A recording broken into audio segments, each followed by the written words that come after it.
Trois personnalités sont au cœur d'un scandale de corruption en République démocratique du Congo. Nicolas Kazadi, actuel ministre des Finances, François Robota du Développement rural et son prédécesseur Guy Mukulu sont accusés par la justice congolaise d'avoir détourné environ 300 millions de dollars américains. Ces trois ministres visés sont interdits de quitter le territoire et même la ville de Kinshasa. L'actuel ministre des Finances a d'ailleurs été débarqué d'un vol ce week-end. Son passeport lui a été confisqué. Nicolas Kazadi a rejeté les accusations de détournement de fonds publics.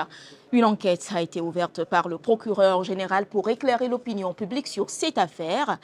En attendant, à quoi étaient destinés ces 300 millions de dollars? Selon plusieurs sources, cette somme devrait servir à faciliter l'accès à l'eau potable par notamment la construction des forages d'eau dans les zones rurales.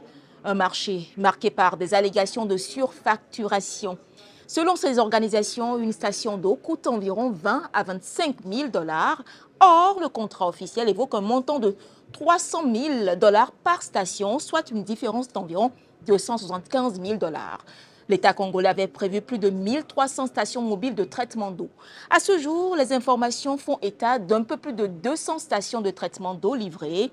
Les autorités ont déjà versé près du quart de la somme, soit un peu plus de 70 millions de dollars.